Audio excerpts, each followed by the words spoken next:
16 દિવસથી શિવજી જે તૈયાર થયેલા છે એ પુરુષોના 16 સંસ્કાર છે અને માં પાર્વતીજી જે 16 દિવસથી તૈયાર થયા ને એ સ્ત્રીઓના 16 શૃંગાર છે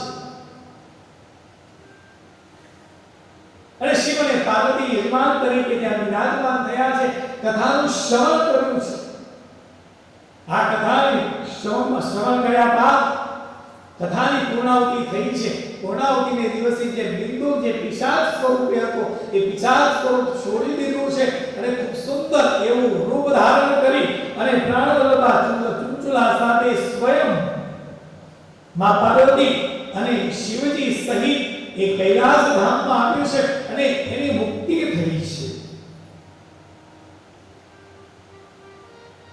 આ મુક્તિ પ્રાપ્ત કર્યા બાદ કૈલાસ ધામમાં આવ્યા ત્યારે શિવ અને પાર્વતીને પણ પ્રસન્નતા થઈ છે અને બંનેને પોતાના ઘર તરીકે એમણે રાખ્યા છે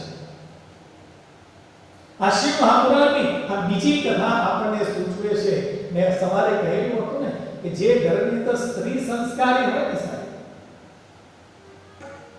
ગમે તેવી મુશ્કેલીમાં હોય ને એ પરિવારને બહાર કાઢી લેતી હોય છે બિંદુ કે ભલે જીવનની અંદર કોઈ કાર્ય સારું કર્યું કે ન કર્યું પણ પત્ની સંસ્કારી હતી એને મુક્તિ મળી તો પણ એ સતત પોતાના પરિવાર વિશે પોતાના પતિ વિશે વિચારતી હતી પતિને પણ મુક્તિ અપાવી છે આ ચુંચુલાએ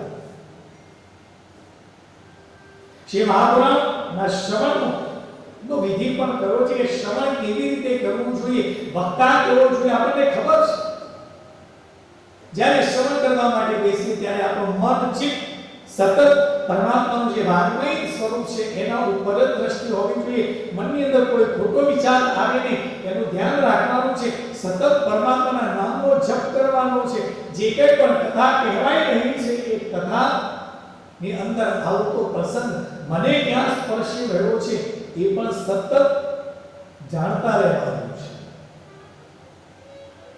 ભોજન કેવું લેવું એવું પણ કહ્યું છે સાત્વિક ભોજન લેવાનું છે બહુ પડેલું તળેલું ખાવું નહીં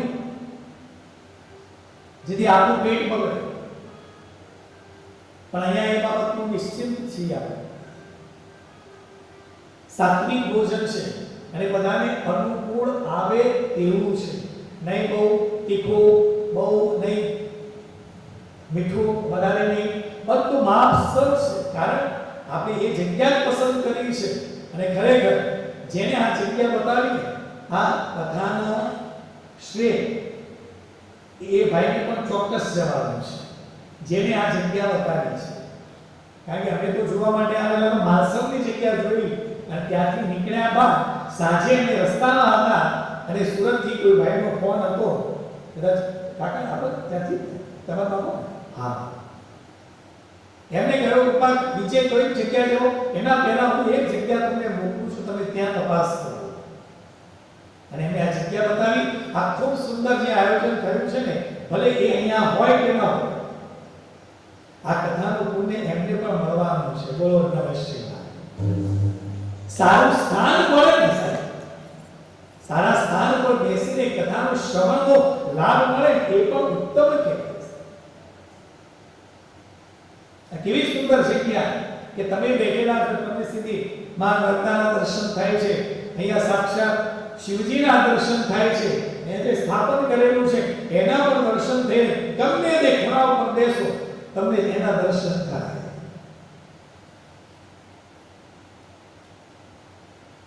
સ્થાન કયું જોઈએ કયું છે તીર્થે વાપી મને વાપી તીર્થ ક્ષેત્રની અંદર વનની અંદર સાત્વિક જગ્યાએ બેસીને જો કથાનું શ્રવણ કરવામાં આવે તો ચોક્કસ આપણું મન સ્થિર થાય છે જે કંઈ પણ કહેવાય રહ્યું છે એ આપણા મનને સ્પર્શે છે આપણી બુદ્ધિને સ્પર્શે છે ધીરે ધીરે આપણને એ તરફ થવાની ઈચ્છા થાય છે એ તરફ જવાની ગતિ શરૂ થાય છે સાહેબ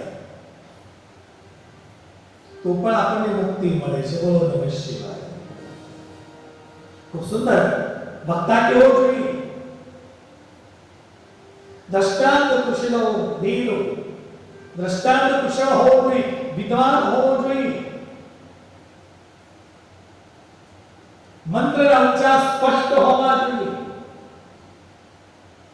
જે કંઈ પણ કહેવાય રહ્યું છે એ સામે જે શ્રોતા તરીકે બેઠેલો છે, નાનામાં નાનો શ્રોતા હોય કે જેને કશું જ ખબર નથી, શિવ શું છે એનો પણ ખ્યાલ નથી, એને પણ એની અંદર ભાવ જાગે, શ્રદ્ધા જાગે એવો કુશળ વક્તા હોવો જોઈએ.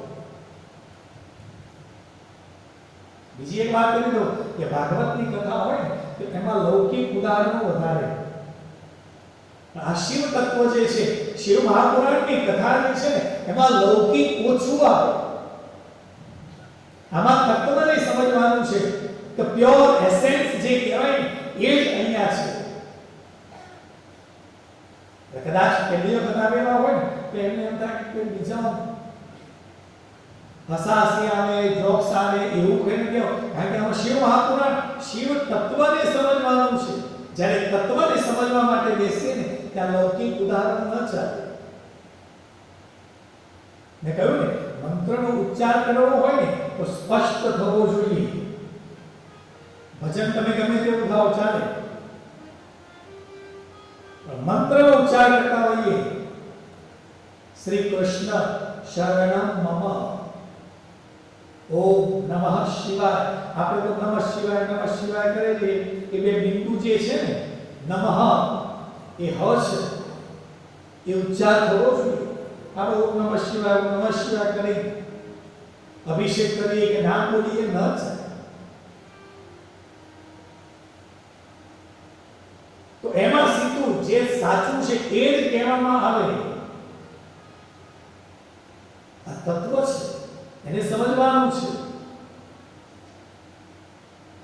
શ્રોતા બધે સકામો હોય પણ એની સકામતા જે ભાવની કથાનું શ્રવણ કર્યા બાદ ધીરે ધીરે એને નિષ્કામ એવા મહાદેવ તરફ ગતિ કરે એવી કથા હોવી છે.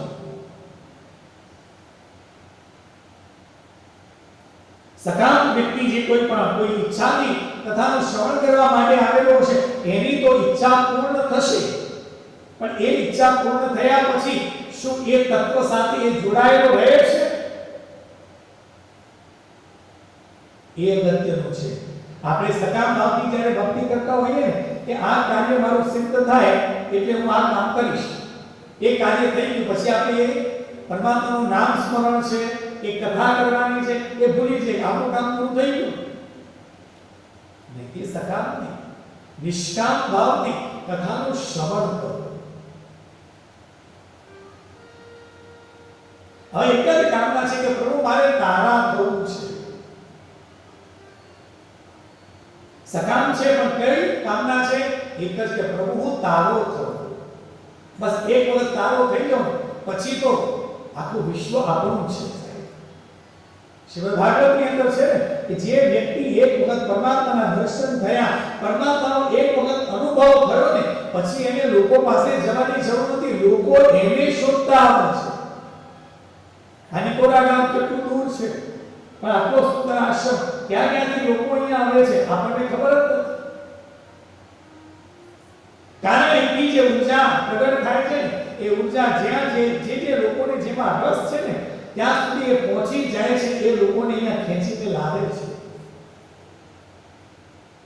અને એ લોકો અહીંયા જોડાયેલા રહે છે. બસ આપણે એ જ કરવાનું છે, પ્રભુના થઈ જવાનું છે, પછી લોકો તમારા થઈ જશે. બોલો નમઃ શિવાય. પણ લોકોને પોતાના કરવાની અંદર વ્યક્તિ ભૂલી જાય છે કે મારે શું કરવું છે. મહાત્મ્યને આપણે વંદન કરીએ. શિવ મહાપુરાણની અંદર ગ્રંથની અંદર આપણે પ્રવેશ કરીએ છીએ. પહેલી સંહિતા એ વિદેશ્વર સંહિતા છે.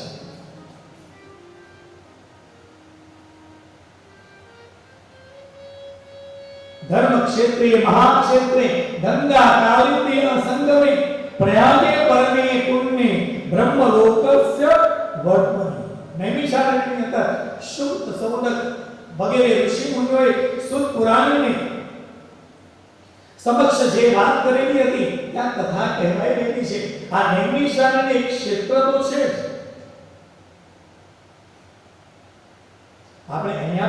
નૈમિષારણ્ય ઊભું કરીએ છીએ.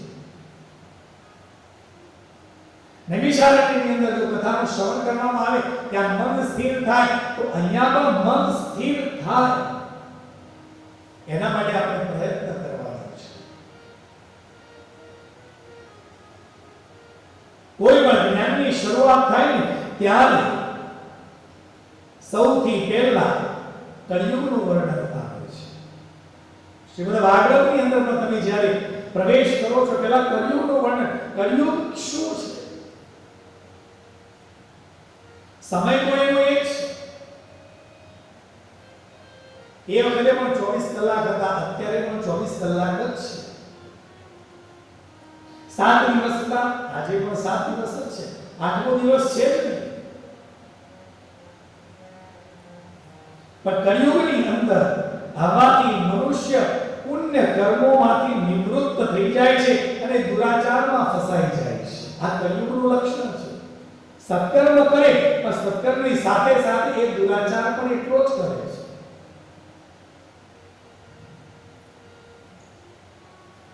અને એમાં એને આનંદ આવે છે. કળિયુગનું લક્ષણ છે. લખેલું છે પાકું ધન ઝડપી લેવાની દરેક વ્યક્તિની ઈચ્છા છે. શું કરું અને આની સંપત્તિ હું લઈ લઉં? મનની અંદર પહેલો નેગેટિવ વિચાર આવે. એમ નહીં કે મારી પાસેથી હું કંઈક સારું આપું. મનની અંદર વિચાર શું કરું અને બીજાનું મને મળે. આ છેલ્લા 5-25 વર્ષથી મગજની અંદર આ જ દરેકને ઘૂસે છે. પૈસાની પાછળ જે દોડ લાગી છે ને, પૈસો સાત્વિક રીતે કમાય એનું ના નથી. સાત્વિક રીતે કમાવાની અંદર પણ મનની અંદર પેલો વિચાર કરે કે ખોટું કેવી રીતે કરું કે જલ્દી મને મળે. બીજાની પાસેથી લઈ લો પછી એને આપવું જ નથી. પૈસો કેવળ ખેલ કરાવે, માનવતા વિસરાવે. પૈસો કેવા ખેલ કરાવે, માનવતા વિસરાવે. ભાઈ ભાઈના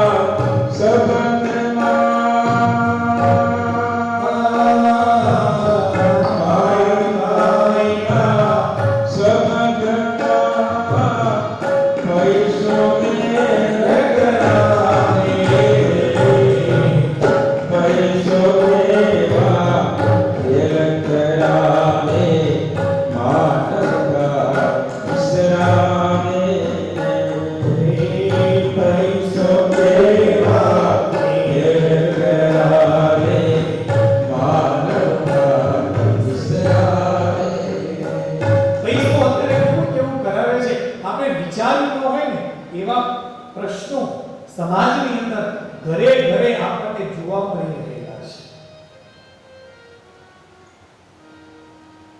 એક એક પૈસાનો હિસાબ લેવામાં આવે છે.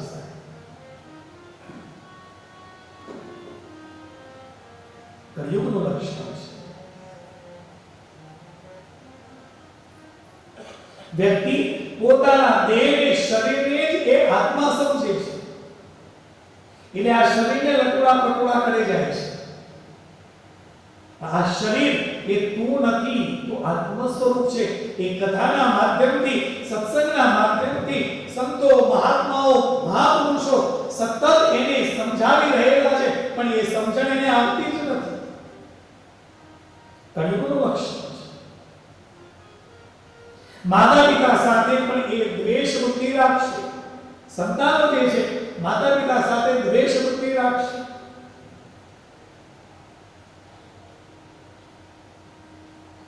બ્રાહ્મણો લોભરૂપી મગરનો કોળિયો બની જશે. વિપ્રા લોભ ગ્રહસ્થા વેદ વિદ્વેજી. વેદ ઉપનિષદના જે મંત્રો જે છે એનો ધંધો કરશે. લોભગ્રસ્ત થશે. કળિયુગનું લક્ષણ છે. મલિન ભોજન કરશે. જે ભોજન આપણે કરવાનું નથી એવું મલિન ભોજન, સાત્વિક ભોજનનો ત્યાગ કરશે.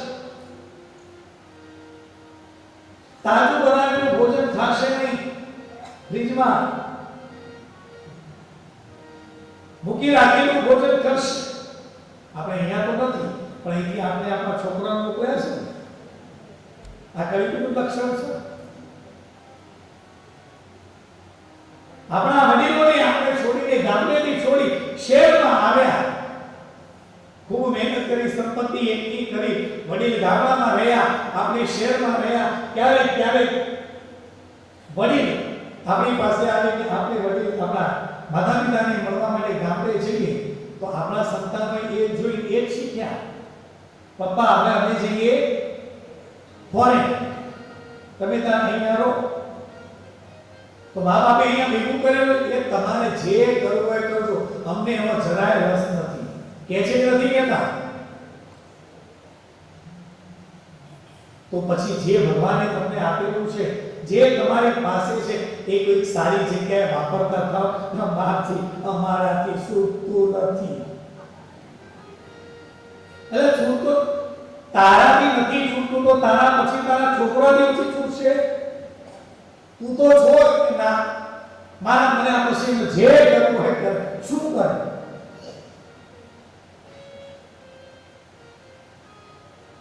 તમારું છે એ તો તમે વાપરો.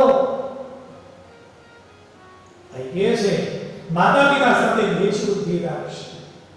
વૈશ્ય સંસ્કાર ભ્રષ્ટ સ્વધર્મ ધ્યાની કુમારની માત્ર ધનોપાર્જન પરાયણ થશે. જે વેપાર ધંધો કરનારા છે એ પહેલા તો એક સમય એવો હતો કે ભાઈ એમની પાસે જઈશું ને તો આપણું કામ થશે. અત્યારે સંબંધો કેવા છે? પૈસા મળી ગયા, આપણું કામ નીકળી ગયું, છોડો કે છે. કળિયુગની અંદર સ્ત્રીઓ ઘણું કરીને સદાચારથી ભ્રષ્ટ થશે અને વારંવાર પતિનું અપમાન કરનારી થશે.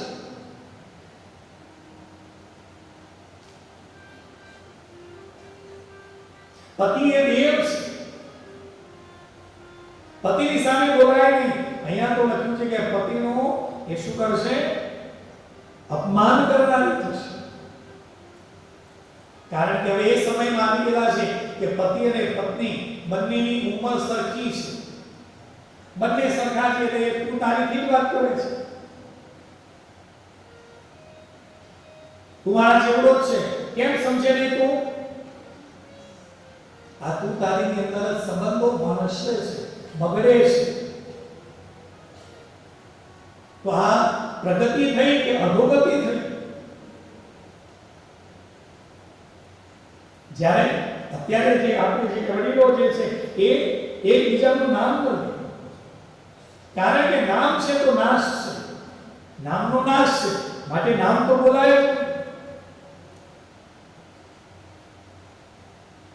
અત્યારે નામથી જ ઉચ્ચાર કરવામાં આવે છે. કળિયુગનું લક્ષણ છે.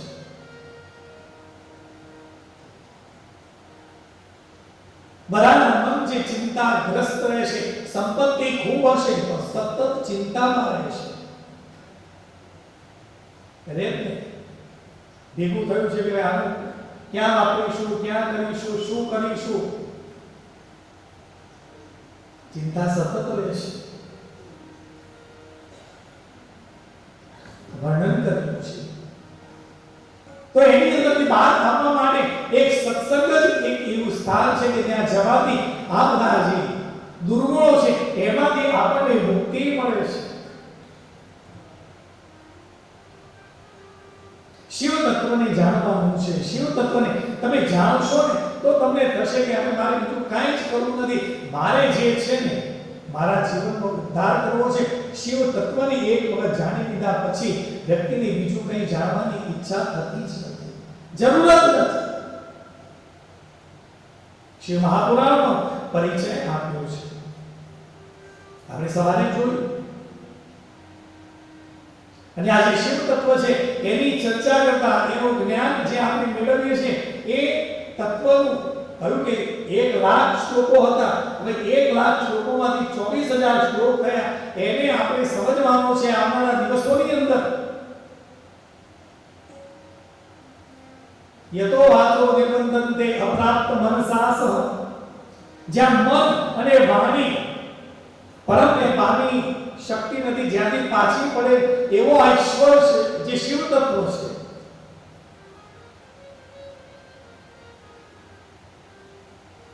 જે વસ્તુનું પ્રત્યક્ષ દર્શન થતું નથી એને શ્રવણ ઇન્દ્રિયો દ્વારા સમજવા માટેનો પ્રયત્ન કરવાનો છે. સાંભળીએ છીએ, મનુષ્ય એને પ્રાપ્તિ કરવા માટે એની ચેષ્ટા કરે, પ્રયત્ન કરે છે, પણ સૌથી પ્રથમ સાધના જે છે એ શ્રવણની છે. કાનને ખુલ્લા રાખીને એને સમજવાનું છે.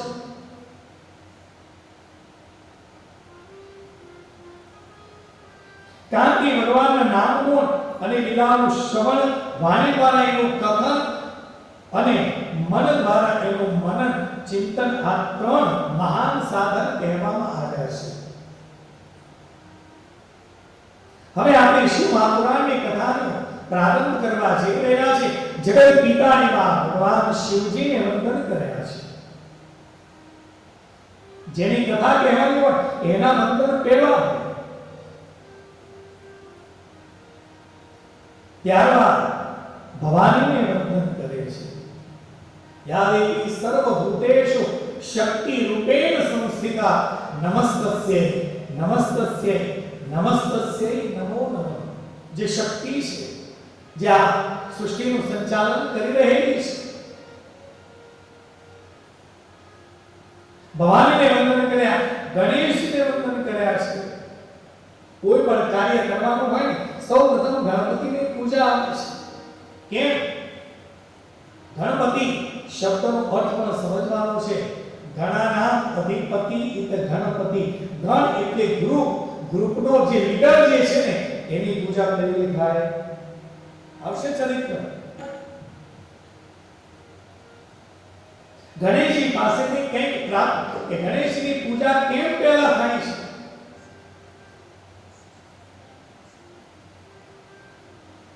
એમની પાસે કઈ ક્વોલિટી છે, એ ક્વોલિટી એમની પાસે છે ને, માટે પહેલી પૂજા ગણપતિની છે. પેલું તો અર્થ સમજવાનું છે. ગણાનામ અધિપતિ ઇતિ ગણપતિ. જે ગ્રુપનો લીડર છે એની પૂજા પહેલી થાય. હવે અહીંયા ચાર બસો લઈને આવે ને તો ચાર બસના ચાર લીડર હતા. એક કે ચલો એ બધા ગાડીમાં બેસો, એ બધા ગાડીમાં બેસી જાય. ચા પાણી કરવાના છે કે બે ચલો બધા વારાફરતી ઉતરી અને ચા પાણી કરી લો. તો જેની વાત બધા લોકો સાંભળે એ પતિ છે કે લીડર જે છે એની પૂજા પેલી થાય. કંઈ પણ ખોટું થતું હોય કે કંઈ આપણે આગળ જવું હોય તરત આપણે પહેલા એમને પૂછવું પડે. તો એ શું થયું? એ ગ્રુપ લીડર કેમ બન્યા છે? આ ગ્રુપ લીડરની અમુક ક્વોલિટી જે છે એમની પાસે છે ને, માટે એની પૂજા પેલી થાય. ગણપતિની પૂજા કરી છે અને વ્યાસજીની પૂજા કરી છે, જે આદિ વક્તા જે છે, જેને 18 પુરાણોની રચના કરી છે. વ્યાસાય વિષ્ણુ રૂપાય વ્યાસ રૂપાય વિષ્ણુ નમો હૈ બ્રહ્મનિધય વાસિષ્ઠાય નમો નમઃ. વ્યાસજી એ વિષ્ણુનું સ્વરૂપ છે. ભગવાનના જે 24 અવતારો છે એમાંનો એક અવતાર એ વ્યાસ છે. શ્રીમદ ભાગવતની અંદર હું કહેતો હોઉં છું, વ્યાસ એ વ્યક્તિ તો છે પણ વ્યાસ એક વિચાર છે, એક ઇન્સ્ટિટ્યુશન છે. 18 પુરાણોની રચના કરી, 4 વેદોના વિભાગ કર્યા, આટલું બધું કાર્ય, મહાભારત જેવા ગ્રંથની રચના કરી એક વ્યક્તિએ કરી હશે? લોજિકલી તો વિચારો, શક્ય છે? પણ થયું છે. મેબી હોઈ શકે કે જેને આ નોલેજને ખૂબ સુંદર રીતે સંકલન કરીને આપ્યું ને એને વ્યાસની ઉપાધિ આપવામાં આવેલી હોય. જે એને જે લખ્યું ને એની જે સાઇન થઈ એ ફાઇનલ. આપણી પાસે જે ડિગ્રી સર્ટિફિકેટ આવે છે, ડિગ્રી સર્ટિફિકેટની અંદર વાઇસ ચાન્સેલરની સહી હોય એટલે એ સર્ટિફિકેટ એક કાગળની વેલ્યુ કેટલી બધી વધી જાય છે. શક્ય છે કે આ જે બધા ગ્રંથો જે રચાયા છે, આ ગ્રંથને રચાયા બાદ જેને એના ઉપર સહી કરીને એને વ્યાસ નામ આપવામાં આવ્યું હોય. શક્ય છે. વ્યાસ શબ્દને અર્થ પણ સમજવાનો છે. વ્યાસ એટલે બહોળો. ગણિતની અંદર આવે વ્યાસ શોધો. જેનો વિચાર સંકુચિત નથી. જે કંઈ પણ કહેવામાં આવી રહેલું છે એ સમગ્ર આ સૃષ્ટિ ઉપર રહેલા દરેક વ્યક્તિને લાગુ પડે. કોઈ માટે એવું નથી કે આના માટે સારું કહ્યું છે ને આ વ્યક્તિ માટે ખોટું કહ્યું છે. બહુ વિચાર કરી અને જે જ્ઞાન, જે શાસ્ત્ર આપણને આપવામાં આવેલા છે ને, આ વ્યાસ એટલે બહુ વિચાર જેનો રહ્યો છે એ વ્યાસજીનું શ્રમ, એ વ્યાસજીનું ચિંતન છે. વ્યાસાય વિષ્ણુરૂપાય વ્યાસરૂપાય વિષ્ણવે નમો વૈ બ્રહ્મ નિધયે. જેને બ્રહ્મ જ્ઞાન આપણને આપ્યું છે એને વંદન છે. વ્યાસજી બોલ્યા છે જગત પિતર શંભુ જગતો માતર શિવમ તત્પુત્રસ્ય ગણાદિષ્ટમ તૈતે પ્રણમામિ. હું તમને પ્રણામ કરું છું. વ્યાસજી શંભુની વંદના કરી. આપણે શિવને શંભુ કહીએ છીએ.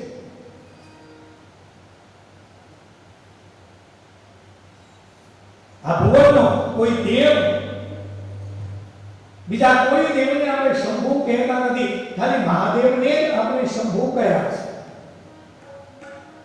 આ શંભુ એટલે કોણ? ભગવાને શંભુ કયા છે એની પાછળનું કારણ ભગવાન મહાદેવ જે છે ને એ સ્વયંભૂ છે. આ સ્વયંભૂ શબ્દનો અપભ્રંશ થતા થતા શંભુ થઈ ગયું છે. સ્વયંભૂ એ શંભુ છે. કોઈ માતા દ્વારા, કોઈ પિતા દ્વારા જેટલું પ્રાગટ્ય નથી થયું, ખુદ એ સ્વયંભૂ પ્રગટ થયેલા છે.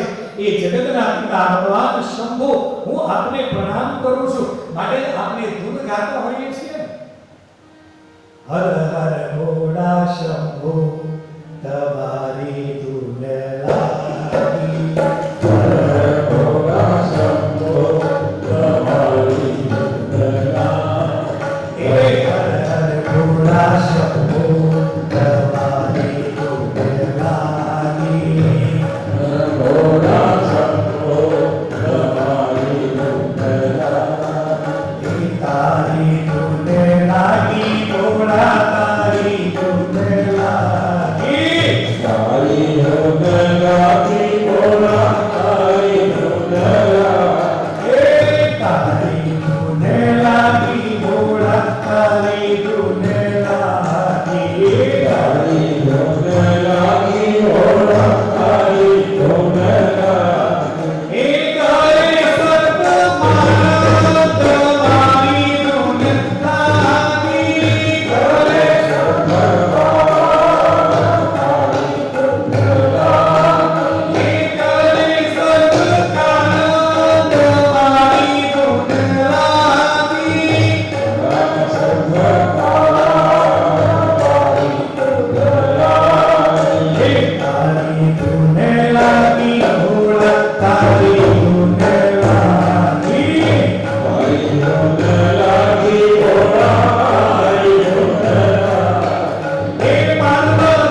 કેવા છે?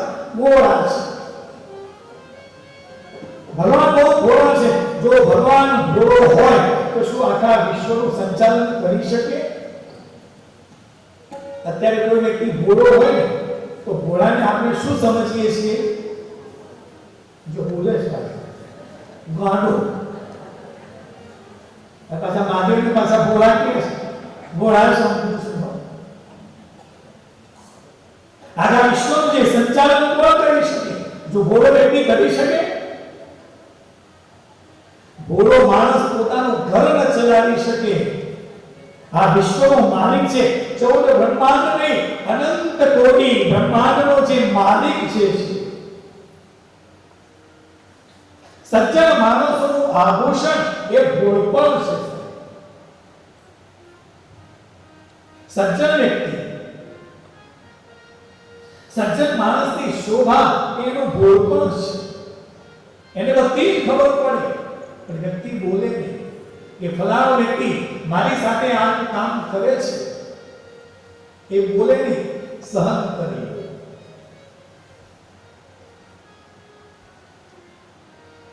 એના માટે સંબંધ બહુ જ અગત્યનો છે. હું થોડું નુકસાન થતું છે થવા, પણ મારે સંબંધ નથી બગાડવો. આ સજ્જન માણસ. પણ આ સજ્જનતાને લોકોએ જે વ્યક્તિનું ભોળપણ છે ને એને ગાંઠપણની અંદર ખપાવી દીધેલું છે. પણ એ સમજતા નથી. તમે જે કંઈ પણ કરી રહ્યા છો એને હસતા હસતા એ પ્રસન્ન જ રહે છે. બનાવટ કરી રહ્યો છે પણ એ હસતા હસતા એ સહન કરે. આ સજ્જન છે.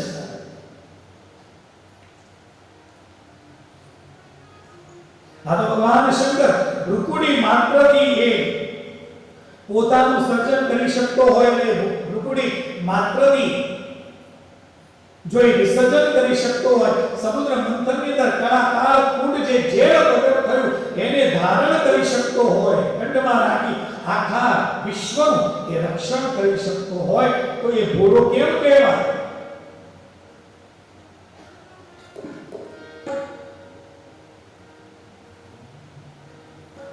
મહાપુરુષોની શોભા એ ભોળપણ છે. નાના બાળક જેવી રીતે જીવન જીવતો હોય છે ને એવી રીતે જીવન જીવવું જોઈએ. માણસ એવી રીતે જીવન જીવતો થઈ જાય તો જીવનની અંદર લહેર જ છે. બનાવટ હોવી જ જોઈએ. બાળકનું જીવન બનાવટ વગરનું શુદ્ધ છે. નાનું બાળક જેમ જીવે છે એમ જીવતા થાઓ તો આ બીપી ત્યાં ડાયાબિટીસ ની ગોળીઓ આવશે જ. અરે ભોળા ભોળા સાધુ તમને એને અજ્ઞાન તો ખબર હોય ભોળા ભોળા ભોળા શંભુ તમને વિશ્વ વખાણે એ મૂળની વાતો તમારી માયા ગુણ માતે બધીના કરવાની જાણે. ભોળા ભોળા શંભુ તમને ભોળા ભોળા શંભુ તમને વિશ્વ વખાણે મૂળની વાતો તમારી મૂળની વાતો તમારી કરવાની જાણે. ભોળા ભોળા શંભુ તમને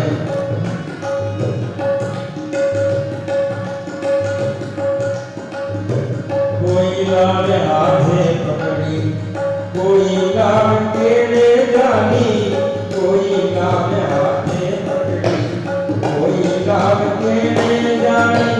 તમે તો છો શિવજી તમે તો છો શિવજી જગમાં સંતાની. ભોળા ભોળા શંભુ વિશ્વ બ્રહ્માંડે મૂળની વાતો તમારી મૂળની વાતો તમારી કરવાની જાણે. ભોળા તમને મારે એ ભોળા છે એમ કહે છે. નાના બાળકની જેમ જીવન જીવતા થાઓ. બાળક કેવો પ્રસન્ન રહે છે. એને કોઈ ટેન્શન છે તો કોઈ ઝઘડો કરીને આવ્યો હોય તો એ ઝઘડાના લીધે માતા પિતાના સંબંધો બગડે, પણ બીજા દિવસે સવારે જોશો તો એ બાળક એ જ બાળકની સામે જેની સાથે ઝઘડો થયો હતો એ બાળકની સાથે રમતો થઈ ગયો, ચાલ તારે કિટ્ટા હતી આજે તારી ગુચ્ચા. પણ એ બાળકના ઝઘડાને લઈ માતા પિતા કેટલા વર્ષો સુધી બોલતા નથી. શિવજીનું ચરિત્ર કહે છે ગોળા હો શું થશે, વધારેમાં વધારે થશે શું? લોકો છેતરશે, ક્યાં સુધી છેતરશે? હશે ત્યાં સુધી. પછી અહીંયા કહ્યું છે નાના બાળકની જેમ રહેવું જોઈએ, મોટા થઈ ગયા પછી તો તકલીફો જ બધું અહીંયા ભરેલું જ રહે છે. પેલા મને આમ કર્યું આપવા દે, હવે મારો વારો, આ મારો વારો ને તારો વારો કરવાની અંદર જ વ્યક્તિ સતત ટેન્શનમાં રહેતો થઈ ગયો, ચિંતામાં રહેતો થઈ ગયો. મહાદેવનું પ્રથમ નામ છે શંભુ. ભગવાન મહાદેવના અસંખ્ય નામ છે. વરસાદની જેટલી ધારાઓ છે એટલા મહાદેવના અવતારો છે. સમુદ્રની અંદર જેટલા જલબિંદુ છે એટલા શિવજીના અવતારો છે. ક્યારે ભક્તની રક્ષા માટે અવતાર લઈને આવ્યા, ઘણી વખતે દૈત્યોની પણ રક્ષા માટે ભગવાને અવતાર લીધો છે. એમના મને દેવ અને દૈત્ય ખોટા છે જ નહીં. આ મહાદેવ છે. દેવતાઓની પણ રક્ષા કરે, દાનવોની પણ રક્ષા કરે. ત્યાર પછી માતા પિતા શિવાની વંદના કરી. શિવા અને શિવ અને શિવા. શિવ એટલે કલ્યાણ અને કલ્યાણી. આ શિવ અને શક્તિનો આ બધો વિસ્તાર જે આપણે જોઈ રહેલા છે, આ વિસ્તાર બીજા કોઈનો નથી, શિવ અને શિવાનો છે. મહાદેવને વંદન કરીએ, મા પાર્વતીને વંદન કર્યા છે. વિશ્વના કલ્યાણ માટે વપરાતી હોય તે શક્તિ એ શિવા છે. એ શક્તિનો દુરુપયોગ ન કરતા એ શક્તિનો સદુપયોગ થાય એવી શક્તિને વંદન કર્યા છે. વ્યાસજીએ મહાદેવ સહિત માં ઉમાની વંદના કરી. જગત પિતરઃ શંભુ જગત માતરો શિવામ.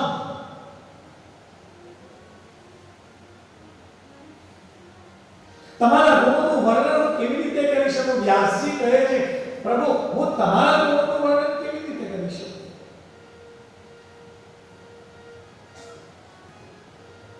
જો વ્યાસજી આ કહી શકતા હોય તો આપણે એના ગુણોનું શ્રવણ જે કરવું છે એ કેવી રીતે ગાન કરવી? શિવ જે પ્રમાણે આપણે શક્તિ આપે, જે પ્રમાણે બુદ્ધિ આપેલી છે એ પ્રમાણે આપણે એનું ગાન કરીશું.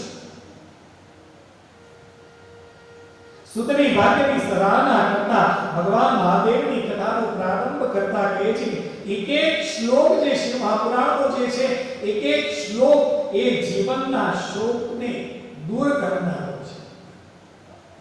જીવનો જે રીતે પણ શોક છે, દુઃખ છે, એ દુઃખને દૂર કરનારો જો કોઈ શ્લોક હોય તો શિવ મહાપુરાણનો એક એક શ્લોક ઉત્તમ છે. કહ્યું છે મહાત્માઓએ સુતજીને કહે છે સુત સુત મહાભાગા ચિરંજીવ સુખી ભવ. માનવ માત્રનું પરમ કલ્યાણ કરનારી શિવની આ કથા કહો.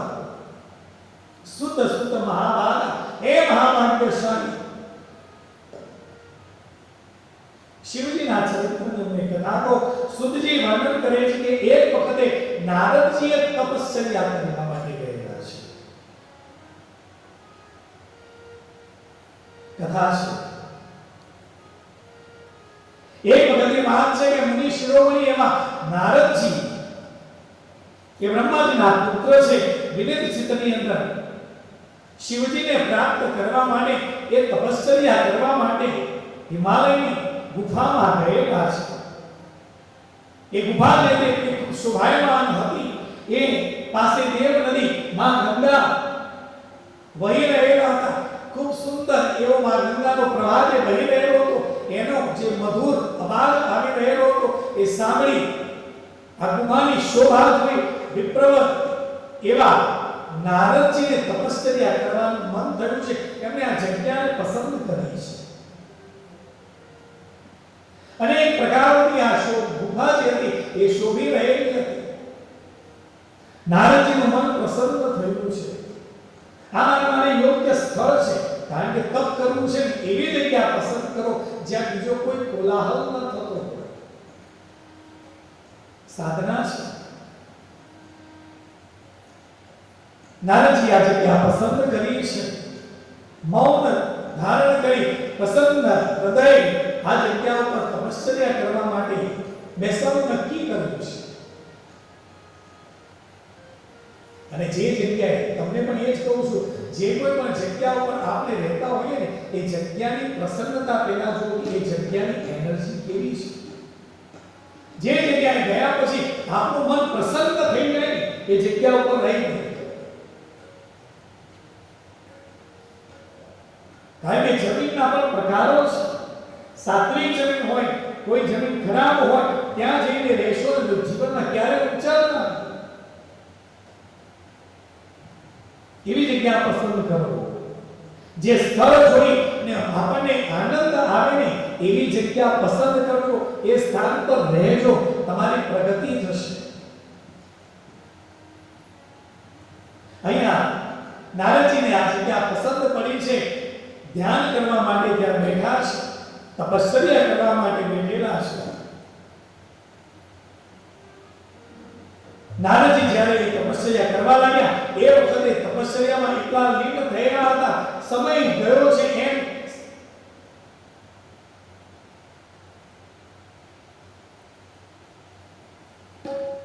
દેવ રાજ ઇન્દ્ર જે છે એને ખબર પડી છે કે નારદજી તપશ્ચર્યા કરી રહેલા છે. આ દેવરાજ ઇન્દ્રને ડર લાગ્યો છે, આ તપશ્ચર્યા કરે છે, કદાચ એમને ઇન્દ્રાસન તો નહીં લેવું હોય. ત્યારે ભગવાન ઇન્દ્રએ તપશ્ચર્યાની અંદર વિઘ્ન પેદા કરવા માટે પ્રયત્ન, એની વિઘ્ન પેદા કરવા માટેની ઈચ્છા થઈ છે. દેવરાજે પોતાના મનથી કામદેવનું સ્મરણ જ્યાં કર્યું છે, કામદેવ ત્યાં આવી ગયેલા છે. આ મહેન્દ્ર એટલે નારદની તપશ્ચર્યાની અંદર વિઘ્ન નાખવાનો આદેશ કર્યો છે કે જાઓ અને નારદજી જે તપશ્ચર્યા કરી રહેલા છે એની અંદર વિઘ્ન ઊભું કરો. કામદેવ વસંતને સાથે લઈ બહુ ગર્વ સાથે એ સ્થાન પર ગયા છે અને જઈ અને એ જગ્યાએ પોતાની જે કામને હતો એ પ્રગટ કર્યો છે, ઉપાય કરવાનો પ્રયત્ન કર્યો છે. પોતાની સર્વ કલાઓ પ્રગટ કરી છે. તેમ છતાં નારદજીની તપશ્ચર્યાની અંદર કોઈ ભંગ થતો નથી. ખૂબ પ્રયત્ન કર્યો પણ ત્યાં એનો પ્રભાવ પ્રગટ ન થયો. ત્યારે મહાદેવના અનુગ્રહથી આ બંનેનું અભિમાન જે હતું એ ચૂર્ણ થયું છે. જે કામદેવને હતું કે હું કોઈ પણ તપશ્ચર્યા કરતો હોય એના અંદર વિઘ્ન હું કરી શકું, એ વિઘ્નના લીધે એની તપશ્ચર્યાનો ભંગ હું કરી શકું, મારા સિવાય બીજું કોઈ વ્યક્તિ ન હોય કે જે આ ભંગ કરી શકે, એવું એને અને વસંતને અભિમાન હતું. આ બંનેની અભિમાન સુધા ચૂર્ણ થયું છે. કારણ કે મહાદેવજીની કૃપા અનુગ્રહ શૌનક આગે આદિ જે મહર્ષિઓ હતા એવું થવાનું જે કારણ હતું એ આદરપૂર્વક તમે સાંભળો. મહાદેવજીની કૃપાથી નારદજી ઉપર કામદેવનો કોઈ પ્રભાવ પડ્યો નહીં. કારણ કે આ એ સ્થાન હતું, એ સ્થાન પર મહાદેવ તપશ્ચર્યા કરેલી હતી અને એ વખતે જ્યારે કામદેવ આવી અને શિવની તપશ્ચર્યા ભંગ કરવાનો પ્રયત્ન કરેલો હતો એ વખતે પરમાત્માએ પૃથ્વીનું નેત્ર ખોલી કામને ભસ્મીભૂત કરેલો હતો. અને એ વખતે ભસ્મીભૂત થઈ ગયેલો એ વખતે રતિ જે કામદેવની પત્ની જે છે એ દેવો પાસે ગઈ છે, જેને પ્રાર્થના કરી કે મારા પતિને જે કામ સોંપવામાં આવેલું હતું એ કરવા માટે ગયા અને મહાદેવે એમને ભસ્મીભૂત કરી નાખેલા છે.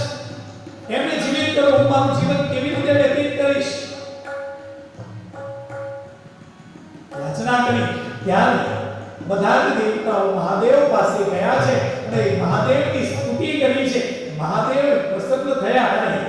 મહાદેવે કહ્યું છે કે દેવતાઓ થોડો સમય વ્યતીત થશે એટલે કામદેવ જીવિત થશે, પણ એની કામની અસર આ જે ક્ષેત્ર છે એ ક્ષેત્રમાં એની અસર નહીં વર્તાય. જે કોઈ પણ મનુષ્ય આ સ્થળ ઉપર આવી અને તપસ્યા કરવા માટે બેસે અને જ્યાં સુધી એની નજર પડે ત્યાં સુધી કામની કોઈ અસર આ સ્થાન ઉપર નહીં રહે. એટલે તપસ્યાની અંદર એ ભંગ કરી શકશે નહીં. કામદેવના બાણ અહીંયા ચાલશે નહીં, એમાં કોઈ સંશય નથી. કામદેવના પોતાના પ્રભાવ મિથ્યા સિદ્ધ થયો. કામદેવ ભૂલી ગયેલો છે કે આ એ સ્થાન છે જે સ્થાન ઉપર મહાદેવે મને ભસ્મીભૂત કરેલો. આ પણ મહાદેવનો અનુગ્રહ હતો.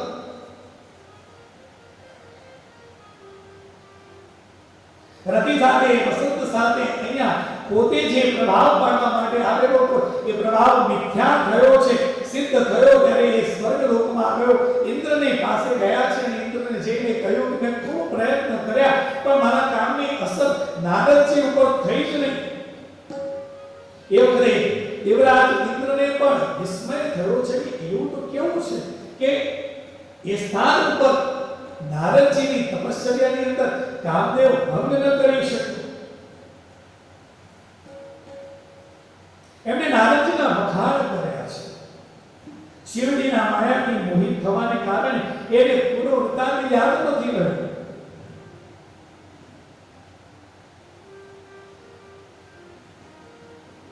જય ભગવાન શિવજીના ચરણની અંદર પોતાની જાતને સમર્પણ કરી દીધી હોય, ભક્તને છોડીને બાકીનું બધું જ જગત એની માયાથી મોહિત થઈ જાય છે. શિવના જે અનુગ્રહ હતો એનો કોઈને ખબર જ નથી પડી. તપસ્યા પૂર્ણ કર્યા બાદ જ્યારે નારદજી જાગૃત થયા છે, એમને ખબર પડી કે મારી તપસ્યાને ભંગ કરવા માટે કામદેવે આવી અને ખૂબ પ્રયત્ન કર્યો છે પણ એ મારા તપસ્યાને ભંગ કરી શક્યા નથી. એનાથી નારદજીને અહંકાર આવ્યો છે. કામદેવ પર મારો વિજય થયો છે એવું માની આ મુનીશ્વર મનમાં ને મનમાં વ્યર્થી અભિમાનની અંદર અભિમાન ઉત્પન્ન થયું છે. પ્રસન્ન થયા છે કે જેને કોઈ જીતી ન શકે એને મેં જીત્યો છે. જે કામને મહાદેવ જીતી શક્યા નથી એને મેં જીત્યો છે. અહંકાર આવ્યો છે, અભિમાન આવ્યું છે. વિચાર કરો, આટલી ઉચ્ચ કક્ષાએ ગયા પછી પણ અભિમાન આવે છે.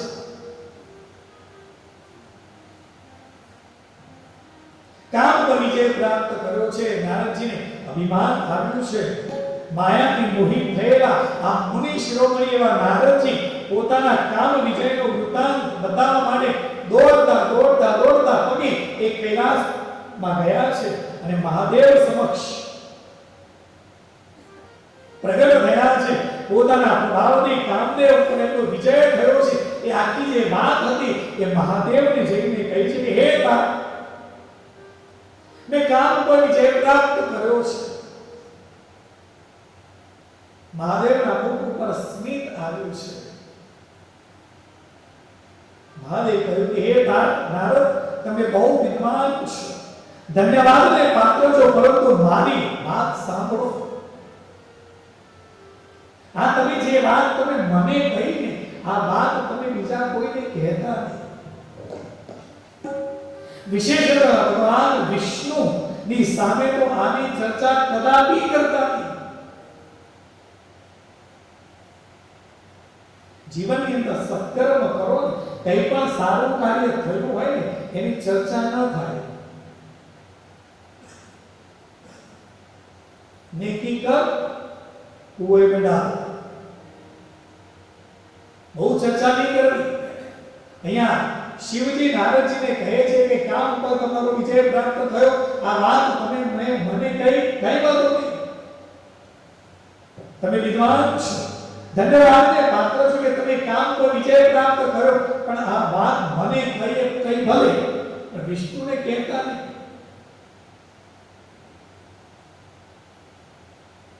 બીજા કોઈ સમક્ષ તમે આ વાતની રજૂઆત નહીં કરતા. તમે મારા પ્રિયજન છો, વિશેષ મારા પ્રિયજન છો, એટલે તમને ભારપૂર્વક હું તમને શિખામણ આપું છું કે આને કોઈને આ કોઈને કહેશો. કારણ તમે મારા અત્યંત નજીકના અનુગામી છો, માટે હું તમને કહું છું.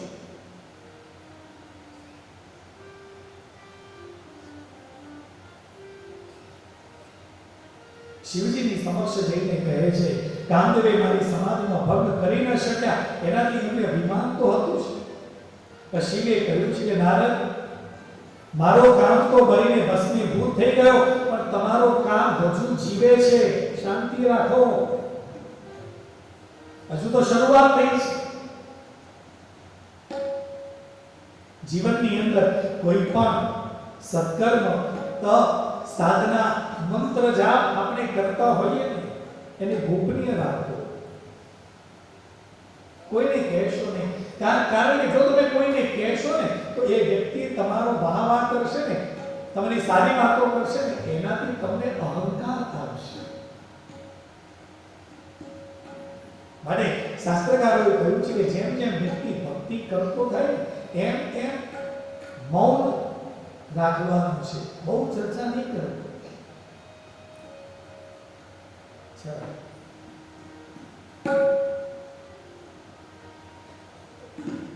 તો બહુ ચર્ચા નહીં કરવી.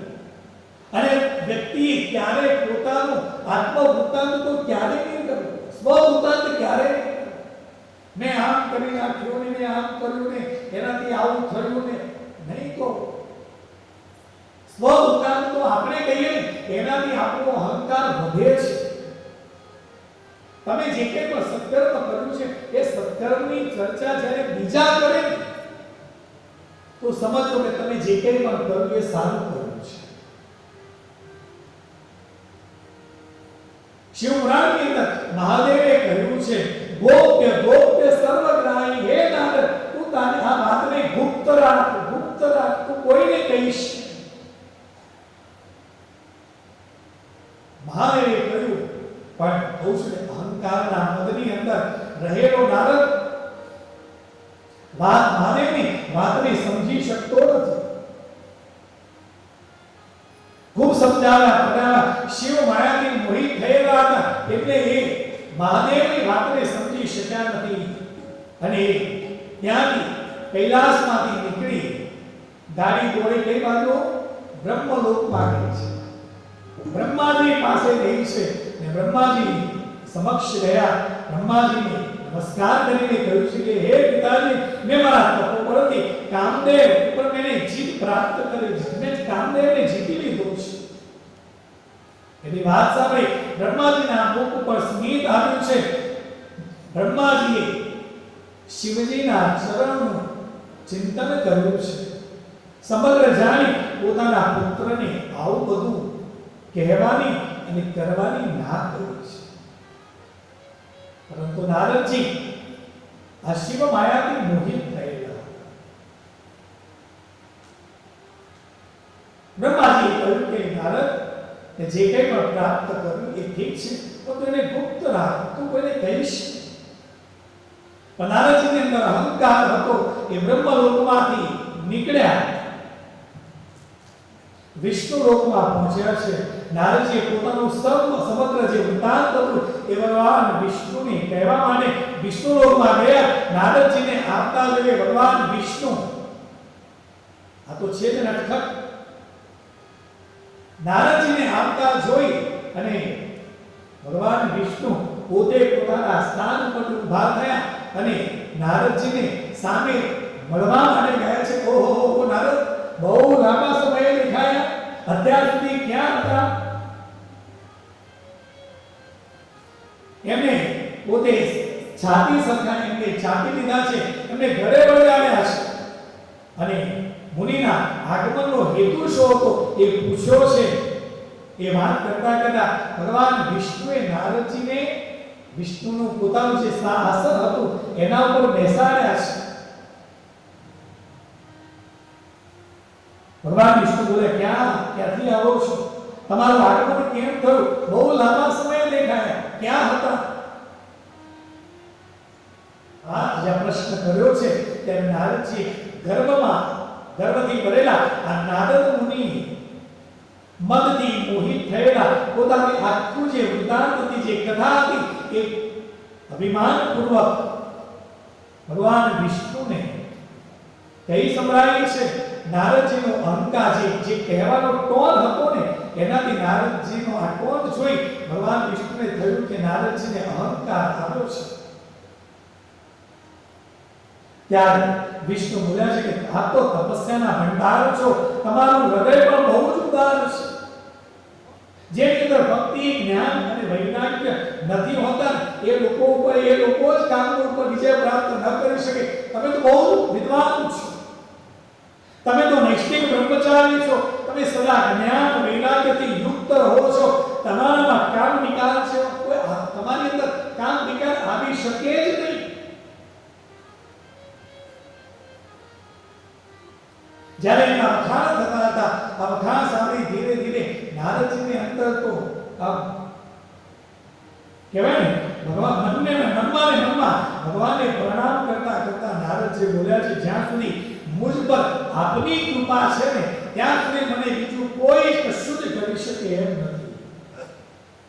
પરમાત્મા તમારી કૃપા મારા ઉપર છે ને, કામદેવ પોતાનો પ્રભાવ મારી પર પાડી શક્યો નથી. આમ કહી નારદજી ત્યાંથી પણ નીકળ્યા છે. ભગવાન વિષ્ણુએ આખી માયા, વિશાળ શ્રી હરિએ તત્કાળ પોતાની માયા પ્રગટ કરી છે.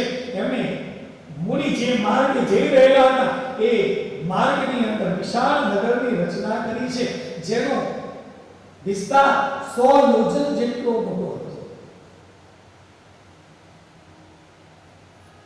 કથા કહીએ કે પહેલા એક સુંદર ભજન લઈએ અને ભજન લીધા પછી આપણે કથાની અંદર પ્રવેશ કરીશું.